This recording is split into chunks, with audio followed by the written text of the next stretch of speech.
టీచర్లు అయిదామనుకున్నోళ్ళు ఎప్పటి సందో mega DS కోసం కొట్లాడుతుంటే పాత సర్కార్ దిగిపోయే ముంగట 5089 పోస్టులతోని నోటిఫికేషన్ ఇచ్చింది.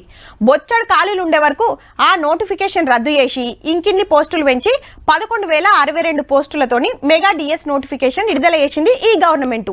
పోస్టులు పెంచినందుకు వొయ్యిలతోటి పుస్తులు పట్టాల్సిన వాళ్ళు నిరసనలకు దిగుతురు. హగో అదేంది అంటారా, దానికో లెక్కుంది మళ్ళా.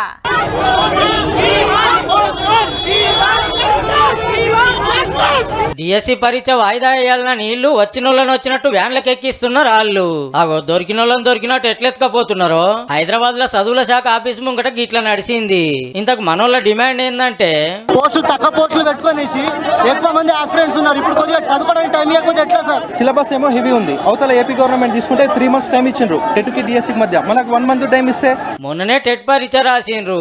ఈ నెల 18 నుంచి డిఎస్సి పరీక్షలు ఉన్నాయి. అరే మాకు చదువుకుంటానికి టైం ఇయ్యరా, రప్ప పెడితే ఎట్లా వాయిదా వేయాలని లొల్లి చేస్తుర్రు అన్నట్టు. బీసీ సంఘం పెద్దన్న ఆర్ కృష్ణాన్ని హిమ్మతి ఇచ్చిండి ఈ కొట్లాటకు. ప్రభుత్వం నిరుద్యోగుల మద్దతు వచ్చింది, సానుకూలంగా స్పందిస్తారని నేను భావిస్తున్నా. ఇన్నొద్దులేమో నోటిఫికేషన్ వేయాలి, దెబ్బ పరీక్షలు పెట్టాలని లడాయి నడుస్తుండే. ఇప్పుడేమో టైం కావాలని. అయితే మొదలు చెప్పినట్టే 18 తారీఖు సంది ఆగస్టు 5 దాకా డిఎస్సి పరీక్షలు ఉంటాయని క్లారిటీ ఇచ్చింది చదువుల శాఖ. 11 తారీఖు వెబ్సైట్ లో హాల్ టికెట్లు డౌన్లోడ్ చేసుకోవచ్చునట.